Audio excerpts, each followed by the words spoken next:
Tell you some things we do and have done. When I became the youth pastor, I served on staff 5 years as a children's pastor and over all the soul winning. And then I became youth pastor. Well, we had a bus ministry, but we really didn't have any of our teenagers involved. I believe if you have a bus ministry, one of the best ways to turn a person's heart, a young person's heart, toward the Lord and lost people is a bus route. And so I began to push our teenagers. So probably on an average Sunday morning now, we'll have 50, 60 teenagers working bus routes. Of course, we have weekly soul winning for our teenagers. For our junior age kids, which we do a middle school system now, so a teenager's is 6th through 12th. 4th and 5th is a junior age kid. We do soul winning once a month, house to house, door to door. It's very well maintained. It's an adult in the middle of the road, 2 men, 2 boys on that side, 2 girls on that side. It's not just out, doing anything. But I'd say you connect their heart with God's heart and people's heart. Our pastor emeritus, Dr. Randy Cox, he'll be 85 September the 4th. He had a statement he used to make all the time. He's our pastor. I repeat it quite often. People are the work of God. And so I think when you connect people, your young people, with people in need, then that develops in them a heart. And then giving them opportunities. On that bus, they can lead a song. On that bus, they can tell a story. When a teenager gets to I think I'm telling you right, gets to the 10th grade, when we allow them to be involved in our Sunday school, either A Sunday school or B Sunday school's bus Sunday school, and we allow them. Then we use young people. Some folks wouldn't like this, and it's what I'm telling you. If it don't work for you, don't work it. But we use young people to sing on Wednesday nights and play instruments, and it's kind of overwhelming to a 6th, 7th, 8th grade boy get up and sing, but it's okay. We work with them. We have somebody practices with them, get the groups together, and so I would say the more ministry you can get them involved in, the better off they are. And then the other thing is, I think you just have to, Brother Philip has once a month on a Saturday morning, he has the Esther and Gideon Bible studies, and that is teen-led. He and his wife are in there, but they have a young man who's in charge of the Gideon Bible study, and he leads the Gideon Bible study. Usually he's a junior senior, and they do the same with the young ladies. I've never been to the young ladies session. I've stepped in on the young man session. But I think when you give them opportunity and responsibility, my philosophy is responsibility breeds responsibility. Now, some people don't like that. They think, you got to do this, and this. I think most of us, we catch things easier than we're taught things. And that's the reason I take folks soul winning with me. Soul winning is better caught than it is taught. I mean, I can teach you. I can give you the steps, and you can memorize them, but you see it in action. So that's what I would do. I would give those young people all the opportunities that your church affords them to minister. And if they do mess up, it's okay. You know what? I mean, we had a guy play the piano for his first time, I think last Wednesday. It could have been the Wednesday before, in the auditorium service. He's played in children's services, but he played an auditorium service last week. 7th grade, probably 8th grade. He played the offertory. Well, you know what our folks did when nobody said anything. Nobody said, now this is Josh's first time playing in the auditorium, and y'all listen to it because we don't try to make him nervous. Nobody said anything. I announced the offering. We received the offering. He started playing. When he finished, you know what our folks did? They erupted into applause. Well, you know what that did for that young boy? He thought, I did pretty good, I reckon. So we don't applaud in our church. That's okay. I don't applaud. I say amen. But we have some people that are applauders, so it's okay. They applaud sometimes when I'm preaching. I would get revved up and they'll start, it's all right. Don't bother me, You can say hot dog if that's all you know to say, So, but anyway. But I think you just give them opportunities, Jeremy. Brother McLean, I've been with several pastors in the last year or two or three who take their group like you're talking about, young preachers, young missionaries, budding young servants, and they take them to a restaurant after church on a Sunday night, maybe once a month, and it's billed kind of as a meeting with the pastor, or one guy calls it a young fundamentalist club or something like that. I don't know that he does it all the time. Maybe somebody else handles it part of the time. But I have been there on a Sunday when they were doing it, and the pastor would ask me to go with them, get a bite to eat, and then ask me to talk to them for 15 or 20 minutes. And I would think something like that would be of some help as well. You know, you go to Wendy's or McDonald's or someplace, Dutch treat, and just sit there, and maybe you don't do the talking all the time. Sometimes, do like we're doing here right now, just say, hey, what you got on your mind? Tell me about it. I'll tell you something else we do in our church school that I thought about when he said that. We have a Saved to Serve club. We call it S2S. We have a middle school chapter and a high school chapter. They meet every other week, and we have people on our paid staff, teachers or whatever, come into that while they're eating lunch, give their testimony how they got in ministry and that kind of thing. The kids, all the kids don't know that God's particularly called them to ministry, but they're willing to do that. And that's been a great thing. So if we have a guest speaker, they meet on Wednesdays. If we have a guest speaker on Wednesday night, then I usually ask that guest speaker, would you mind speaking our Save to Serve? They're meeting today. Just give them your testimony about 15 minutes, how you got in ministry. And so it's Okay, Brother Ayers. Over the last 10, 15 years or so, we've had probably 70 or more calls to my phone. Amen. The overwhelming majority, I mean, you're my age, both of you.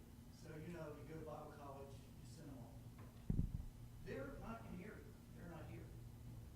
The overwhelming majority are not in the Lord's work.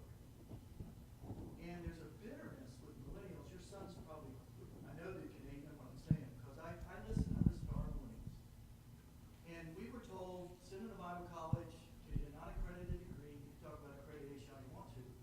But they want to get a second degree to actually earn a living, because the first degree during their prime years isn't available. Give me an example. When we were looking for a youth man, I hired the 18th year. I got like 70 resumes. It's incredible. And, you know, I know it's the call of God, and we can spiritualize it and pound the pulpit. But if you live in the real world, somewhere along the line, there has to be some change. A lot of them are incredibly in debt. I'm talking $70,000, $80,000. I got people in our church over $100,000. Not that they're going to Bible college, but they're going into circles. yeah. That's why we did the big grant.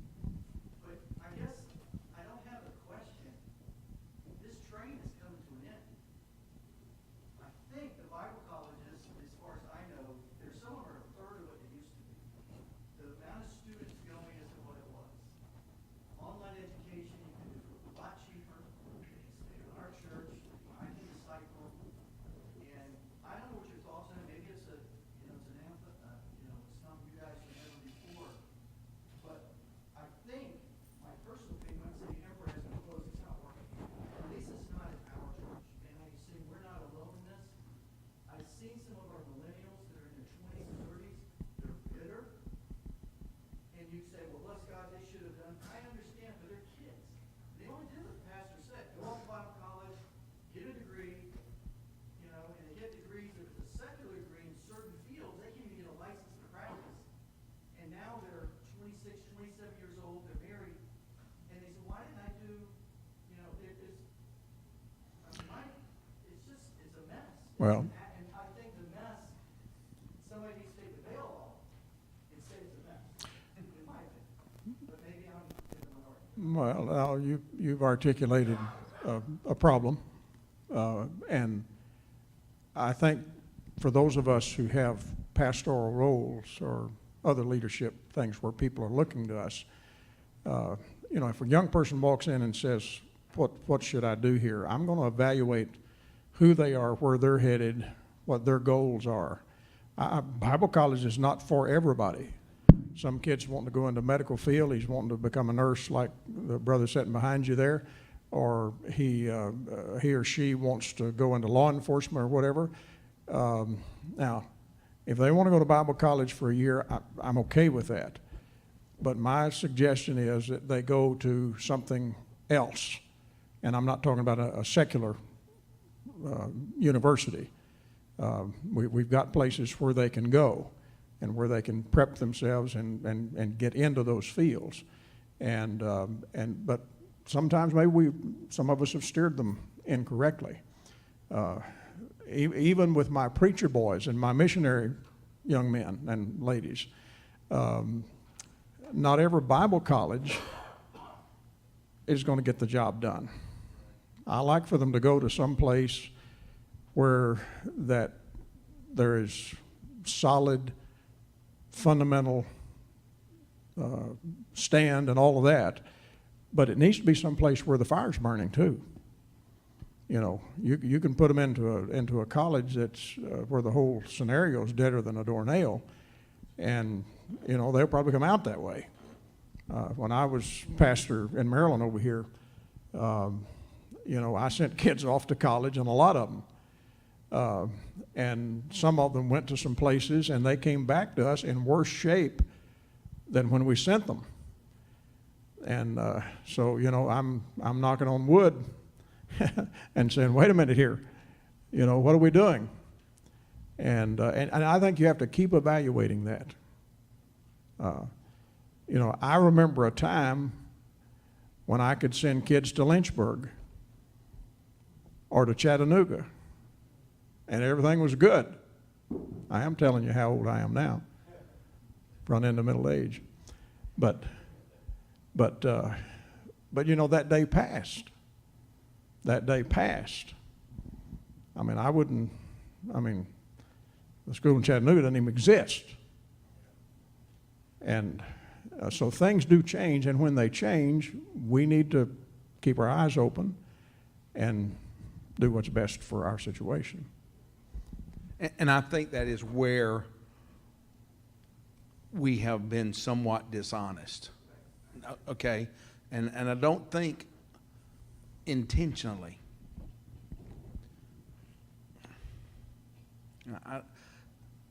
We have fall semester. Well, we had our largest graduating class we've ever had from our church school and our youth ministry this past year. So this fall semester, we'll probably have 35 students in what I call approved Christian colleges. In other words, our church assists them. And I don't know, every church can't do that. But I decided when I became pastor, I'd been youth pastor a long time, that we would assist every student who went to school. Now, it varies. We do it by percentage. We take 2% of our budget, we put in a Christian college fund. I empty it every year. So sometimes it's $250, sometimes it's $450 a semester. I send it straight to their account if they're in an approved Christian college. So I think we have been dishonest in saying, for instance, I'll give you, we had an older, he wasn't older, he's in his 20s, but he's in his 20s, he had family. And God called him preach, and he wanted to go off the Bible college. And I told him, I said, do you understand what you're saying? He owned his own business. I said, you know, I think you need to stay here locally and get some training, stay in our church. And anyway, today he's on my staff, and he's thanked me over and over again. He said, you know, I'd probably be out of church, you know, because I mean, he had 4 children. And, you know, here he's going. Now, you can spiritualize and say, well, he just didn't follow God. No, he followed God because God's using him. Soul winning man, praying man. If I had a prayer need this afternoon, I'd text him and tell him what it was. So I do think we've been a little bit dishonest. And I think that's where every man in his own ministry has to do what he thinks right. And what we feel, let's just be honest, okay? It's just us. We feel a lot of pressure. Peer pressure. We act like peer pressure something belongs to a teenager. No, at 58 years of age, there's still peer pressure. I don't know when it runs out, but it hasn't run out at 58. Okay? Matter of fact, some of you felt peer pressure a while ago, and I told you we had 35 students going to Bible college. You're like, well, we don't have but 2. You and I ain't going to meet God for the same ministry. That's right. God didn't give us all the same work, but we feel pressure. And so, you know, I think you just have to be careful, guide them, guard them. And I think guard them. And I think a teenager needs guarding. Now, I do agree with what Brother Smith said. I tell every one of we had, I don't know, 4 or 5 colleges come through this summer. You know how they all want to come through in the summer and get students and take money.